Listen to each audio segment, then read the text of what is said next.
ગુજરાત પ્રદેશ ભાજપના મહામંત્રી અને માંડવી મુન્દ્રા વિસ્તારના ધારાસભ્ય અનિરુદ્ધ દવે ભુજ સ્થિત નૂતન સ્વામિનારાયણ મંદિરની મુલાકાત લીધી હતી। આ પ્રસંગે તેમણે મંદિરમાં બિરાજમાન ભગવાન નરનારાયણ દેવના ભાવપૂર્વક દર્શન કરી ધન્યતા અનુભવી હતી અને મંદિરના સંતોના આશીર્વાદ ગ્રહણ કર્યા હતા। ભગવાનના દર્શન કર્યા બાદ તેમણે કચ્છ ઉદય સાથેની વાતચીતમાં જણાવ્યું હતું કે સવારે જિલ્લા ભાજપ કાર્યાલય મધ્ય શીર્ષસ્થ નેતૃત્વનો આભાર માનવા માટે કાર્યક્રમ યોજાયો હતો। સંગઠનના કામ કરવાની જે તક મળી છે તે બદલ તેમણે હૃદયપૂર્વક કૃતજ્ઞતા વ્યક્ત કરી હતી।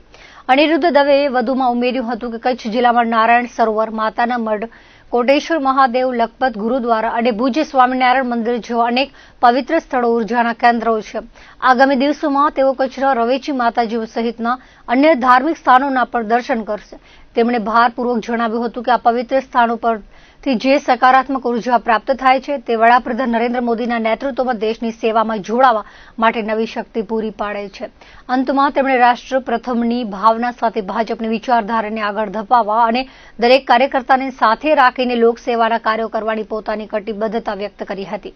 આજે સૌપ્રથમ સવારે જિલ્લા ભારતીય જનતા પાર્ટી કાર્યાલય મધ્યે આભાર દર્શન શીર્ષસ્થ નેતૃત્વનો કચ્છના સૌ કાર્યકર્તાઓએ સાથે મળીને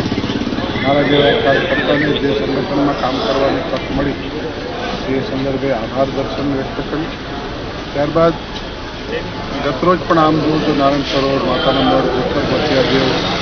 લખપત ગુરુદ્વારા સાહેબ, લક્ષ્મીનારાયણ સંસ્થાન, વાંઢાય ઉમિયા માતાજી, આજે અહીંયા ભુજ સ્વામિનારાયણ મંદિર, કોનલધામ, કાંકરા, આ તમામ ઉર્જાના કેન્દ્રો જે છે એવા આવનારા દિવસોમાં હજી પૂર્વ કચ્છની અંદર પણ રવેચી માતાજી હોય